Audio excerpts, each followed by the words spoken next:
Black hole ब्रह्मांड की वो रहस्यमयी पहेली है जिसके एक रहस्य से पर्दा उठता है तो दूसरा नया रहस्य सामने आ जाता है। सालों से वैज्ञानिक ब्लैक होल की गुत्थी को सुलझाने में लगे हैं, लेकिन वो जितना इस गुत्थी को सुलझाते हैं वो इसमें उतना ही उलझ जाते हैं। ऐसा लगता है कि मानो ब्लैक होल अपने रहस्य के पिटारे को कभी खोलना ही नहीं चाहता। आपके मन में भी कभी न कभी ये सवाल जरूर आया होगा कि ब्लैक होल के अंदर क्या होता है। साल 2014 में एक मूवी आई थी इंटरस्टेलर, जिसमें फिल्म के क्लाइमैक्स में एक सीन है जिसमें फिल्म का main character Cooper black hole में गिरता है।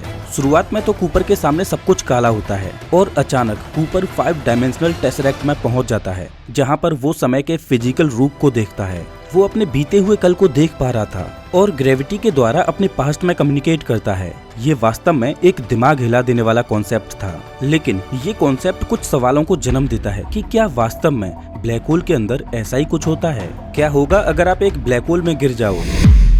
हम ब्लैक होल को जाने उससे पहले हमारा स्पेस को जानना बहुत जरूरी है, क्योंकि ब्रह्मांड का सबसे बड़ा रहस्य तो खुद स्पेस ही है। आपको क्या लगता है कि स्पेस कोई खाली जगह है? वास्तव में ऐसा नहीं है। इसे एक एग्जाम्पल से समझते हैं। आपने जादूगर का खेल तो देखा ही होगा कि कैसे एक जादूगर नए नए करतब दिखाकर लोगों को हैरान कर देता है, लेकिन क्या आपने ये कभी सोचा है कि वो जादूगर इतने हैरान कर देने वाले करतब आखिर दिखा कैसे पाता है?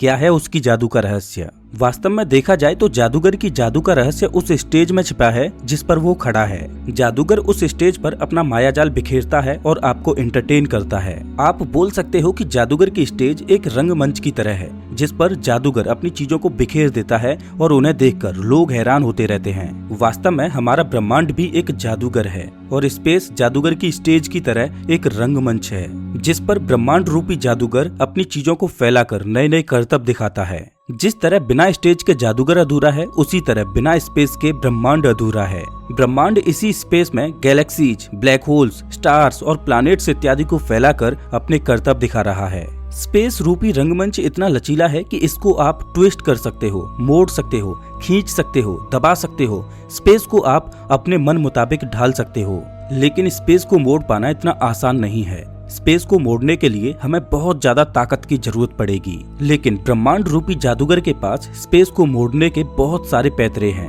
ब्रह्मांड चाहे तो स्पेस को अपने मन मुताबिक मोड़ सकता है, क्योंकि ब्रह्मांड रूपी जादूगर के पास एक बहुत बड़ी ताकत है ग्रेविटी की। ग्रेविटी की शक्ति से ब्रह्मांड रूपी जादूगर स्पेस को चाहे जितना मोड़ सकता है। ब्रह्मांड के पास अलग अलग ग्रेविटी के पिंड मौजूद हैं, जैसे कि प्लैनेट्स, स्टार्स और ब्लैक होल्स इत्यादि। इन पिंडों को ब्रह्मांड स्पेस रूपी रंगमंच पर फैलाकर अपने करतब दिखाता है। जिस पिंड के पास जितनी ज्यादा ग्रेविटी की शक्ति होगी, वो स्पेस को उतना ही ज्यादा मोड़ सकता है और उतना ही बड़ा करतब दिखा सकता है। और इस जादूगर के पास ब्लैक होल रूपी पिंड सबसे ज्यादा हैरान करने वाला है, क्योंकि ब्लैक होल के पास इतनी ज्यादा ग्रेविटी की शक्ति है कि वो इस स्पेस को फाड़कर तहस नहस कर देता है। ब्लैक होल इतना शक्तिशाली होता है कि ये समय तक को रोक देता है। जी हाँ, आपने सही सुना, समय भी ब्लैक होल के अधीन है। क्या आपने ये सोचने की कोशिश की है कि ब्लैक होल के पास ये शक्ति आखिर आई कहां से कि इसने स्पेस और टाइम दोनों को ही अपना गुलाम बना लिया? तो इसके लिए आपको ब्लैक होल के जीवन चक्र को समझना होगा। वास्तव में ब्लैक होल ग्रेविटी की शक्ति को पाने के लिए अपने जन्म से पहले से ही लड़ाई लड़ना शुरू कर देता है। आपको ये तो पता ही होगा कि ब्लैक होल कुछ और नहीं बल्कि एक मरा हुआ तारा होता है। एक तारे के अंदर 2 तरह की शक्तियां काम करती हैं, जो रस्साकसी के खेल की तरह तारे के साथ खेलती रहती हैं। अगर आपने रस्साकसी का खेल देखा हो तो उसमें जो टीम शक्तिशाली होती है वो दूसरी टीम को पछाड़ देती है। सेम इसी तरह से एक तारे के अंदर खेल चल रहा होता है, जिसमें 2 शक्तियां अपने वर्चस्व की लड़ाई लड़ती रहती हैं। पहली शक्ति होती है ग्रेविटी की, जो तारे को दबाकर कोर के अंदर समेटने की कोशिश करती है, और दूसरी शक्ति होती है न्यूक्लियर फ्यूजन की, जो तारे को बाहर धकेलती है और उसे एक्सप्लोड करने की कोशिश करती है। ये दोनों ही शक्तियां तारे का जन्म होता है तब से लेकर तारे की मौत तक अपने वर्चस्व की लड़ाई लड़ती रहती हैं। लेकिन समय के साथ जब तारा बूढ़ा हो जाता है, तब उसके अंदर का फ्यूल खत्म हो जाता है,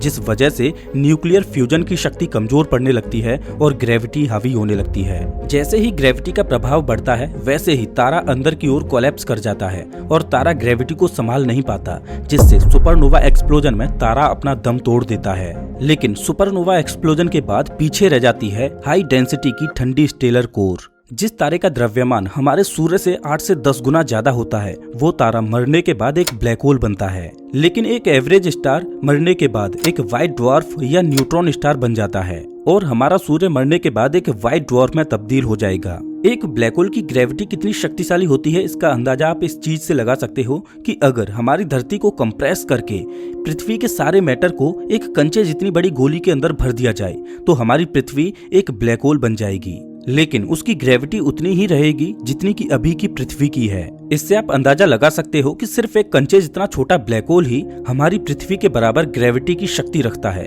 तो एक बार सोचकर देखिए कि हमारी पृथ्वी जितने बड़े ब्लैक होल की ग्रेविटी कितनी होगी, और अगर कोई ब्लैक होल हमारे सूर्य जितना बड़ा हुआ तो उसकी ग्रेविटी कितनी होगी। आपको बता दूं कि हमारी मिल्की वे गैलेक्सी के सेंटर में एक सुपर मैसिव ब्लैक होल है जिसे वैज्ञानिकों ने सैजिटेरियस ए नाम दिया है। इस ब्लैक होल का मास हमारे सूर्य जितने बड़े 40 लाख सूर्यों से भी ज्यादा है और इसका आकार इतना बड़ा है कि अगर इसे सूर्य और पृथ्वी के बीच रखा जाए तो ये पूरी दूरी को ही कवर कर ले। आप कल्पना भी नहीं कर सकते कि इतने भारी भरकम ब्लैक होल के पास कितनी तीव्र ग्रेविटी की शक्ति होगी। ये ब्लैक होल इतना शक्तिशाली है कि इसके चारों ओर हमारी पूरी गैलेक्सी के तारे चक्कर लगा रहे हैं, हमारा सूर्य भी। आपको बता दूं कि इस ब्रह्मांड में Sagittarius A supermassive black hole से भी कई गुना बड़े ब्लैक होल्स मौजूद हैं जो सच में आपको हैरान कर देंगे। वैज्ञानिकों ने ब्लैक होल्स के 4 प्रकार बताए हैं: मिनिएचर, स्टेलर, इंटरमीडिएट और सुपरमैसिव। मिनिएचर सबसे छोटे ब्लैक होल्स होते हैं जिनका आकार एक एटम के जितना होता है, लेकिन इनका द्रव्यमान एक बड़ी सी पहाड़ी के बराबर होता है। मिनिएचर से बड़े होते हैं स्टेलर ब्लैक होल्स जिनका द्रव्यमान हमारे सूर्य से 10 से 20 गुना ज्यादा होता है, और ब्रह्मांड में इस तरह के ब्लैक होल्स बहुत ज्यादा संख्या में मौजूद हैं। इसके बाद आते हैं इंटरमीडिएट ब्लैक होल्स जिनका आकार स्टेलर ब्लैक होल से ज्यादा होता है। ऐसा माना जाता है कि जब एक से ज्यादा स्टेलर ब्लैक होल्स आपस में मर्ज होते हैं तब इंटरमीडिएट ब्लैक होल्स बनते हैं। और इसके बाद आते हैं सुपरमैसिव ब्लैक होल्स जो सबसे बड़े होते हैं। वैज्ञानिकों के अनुसार ये सुपरमैसिव ब्लैक होल्स हर एक बड़ी गैलेक्सी के केंद्र में होते हैं। साल 2019 में वैज्ञानिकों ने इसी तरह के ब्लैक होल की पहली तस्वीर ली थी। ये सुपरमैसिव ब्लैक होल्स आखिर बनते कैसे हैं ये कोई नहीं जानता। वैज्ञानिक इनके बारे में केवल अंदाजा ही लगा सकते हैं। वैज्ञानिकों का अनुमान है कि ये सुपरमैसिव ब्लैक होल्स तब बने होंगे जब गैलेक्सीज का निर्माण हुआ होगा। ब्लैक होल ब्रह्मांड का इतना रहस्यमय पिंड है कि इसके बारे में हमें ज्यादा कुछ पता ही नहीं है, क्योंकि ब्लैक होल को तो कभी देखा ही नहीं जा सकता।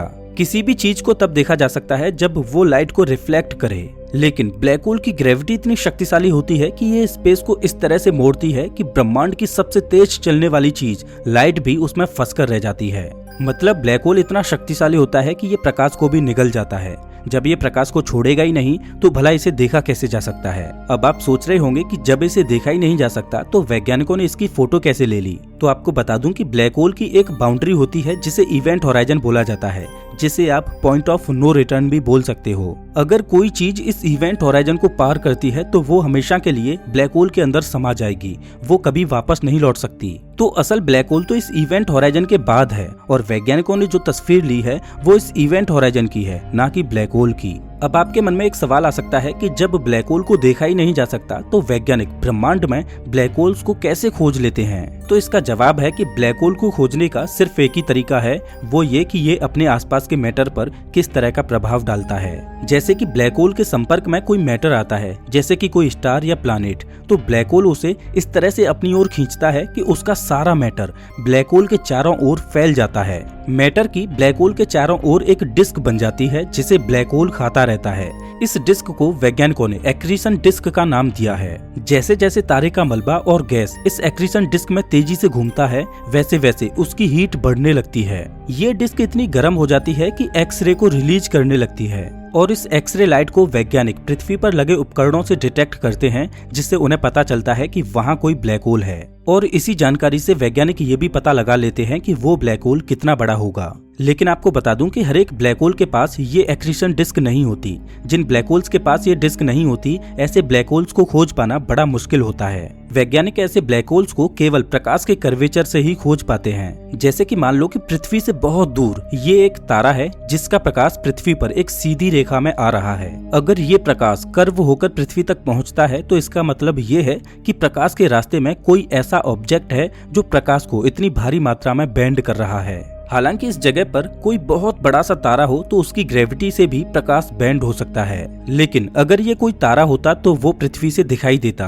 अभी ये हमें दिखाई नहीं दे रहा, इसका मतलब ये है कि यहाँ पर कोई ब्लैक होल है जिसकी ग्रेविटी आसपास के प्रकाश पर अपना असर डाल रही है। और ऐसे वैज्ञानिक पता लगा लेते हैं कि वहाँ पर कोई ब्लैक होल हो सकता है। लेकिन इस तरह के ब्लैक होल्स को खोजना एक तरह से अंधेरे में सुई को खोजने जैसा है। अगर आपको टाइम ट्रेवल का कॉन्सेप्ट अच्छा लगता है तो आपको बता दूं कि ब्रह्मांड में black hole natural time machine की तरह हैं। अगर आप किसी तरह ब्लैक होल के इवेंट होराइजन पर पहुंच गए तो आप देखोगे कि आपके चारों ओर का समय बहुत तेजी से गुजर रहा है, लेकिन आपके लिए समय की गति बहुत धीमी हो गई है। वैसे आपको बता दूं कि 20वीं सदी तक तो कोई जानता भी नहीं था कि ब्लैक होल जैसी कोई चीज भी इस ब्रह्मांड में होगी। जब साल 1915 में अल्बर्ट आइंस्टाइन ने जनरल थ्योरी ऑफ रिलेटिविटी दी तो उन्होंने उसमें बताया कि ब्रह्मांड में ग्रेविटी समय को बहुत ज्यादा प्रभावित करती है। किसी ऑब्जेक्ट की जितनी ज्यादा ग्रेविटी होगी उस ऑब्जेक्ट के पास समय उतना ही ज्यादा धीमा हो जाएगा। इसे ग्रेविटेशनल टाइम डायलेशन बोला जाता है।